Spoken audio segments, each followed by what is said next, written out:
વિશ્વ હિન્દુ પરિષદ અને બજરંગ દળ કઠલાલ નગર દ્વારા થોરીવાસમાં હનુમાનજી મંદિરમાં દાદાને આખી મૂર્તિમાં સત્સંગ સહસંયોજક યતીનભાઈ પરમાર અને સેવા સહસંયોજક કમલબાબુ ધોબી અને વીએચપી સમિતિના સહકારથી દાદાની મૂર્તિને સિંદૂર લગાવી દાદાના આશીર્વાદ પ્રાપ્ત કર્યા. વિનલભાઈ, તમે વિશ્વ હિન્દુ પરિષદમાં ઘણા બધા સમયથી કાર્યરત છો અને અહીંયા થોરીવાસમાં જે હનુમાન દાદાનું મંદિર આવેલું છે તો એમાં આપણી ટીમ દ્વારા મંદિરની સાફ સફાઈ થઈ હતી.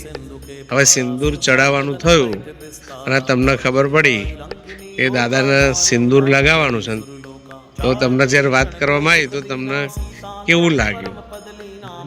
ઉત્તમ એક તક મળી જે મેં ઝડપી લીધી, મેં દાદાની સેવામાં મેં સમર્પિત કરી. વિશ્વ હિન્દુ પરિષદના યતીનભાઈ સત્સંગ સહસંયોજક છે કઠલાલ નગર ટીમમાં. યતીનભાઈ, બિનલભાઈએ જે હનુમાન દાદાને સિંદૂર ચડાવવાનું થયું તો એમને તો તક ઝડપી પાડી કે આવું પુણ્યનું કામ સારામાં સારું આપણા ભાગ્યમાં આવતું હોય તો ઘણું બધું સારું કહેવાય. તો તમને જ્યારે વાત કરવામાં આવી તો તમને કેવું લાગ્યું?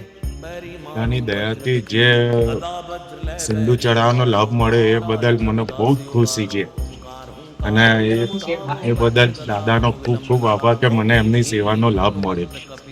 જય શ્રી રામ. તથા થોરીવાસમાં રહેતો એક બાળક મયંક પણ મળ્યો અને તેની સાથે વાત થઈ, એ તમને સંભળાવું. શું નામ તારું?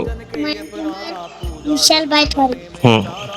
તો અહીંયા હનુમાન દાદાના મંદિરે આવું છું દર્શન કરવા. ક્યારે આવું છું? દર્શન દર શનિવારે.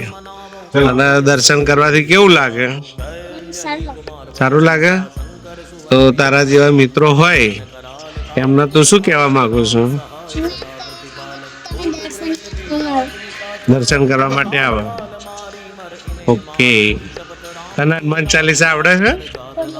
થોડી આવડે છે.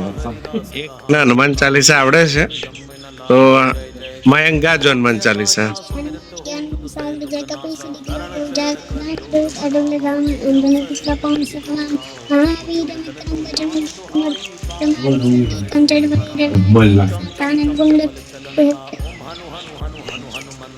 જય શ્રી રામ. હું પણ એમ કહું છું તમે દર્શન કરવા તમને સારું લાગશે. અમને ઘણો આનંદ થયો મયંકની વાત સાંભળીને. જય જય શ્રી રામ, જય જય શ્રી રામ. हनुमत रक्षा करे प्राण की है बजरंग बाण जो जापै ताते भूत प्रेत सब कापै धूप दे अर्घ पे हमेशा ताके तन नहीं रहे कलेशा. जय हनुमान जय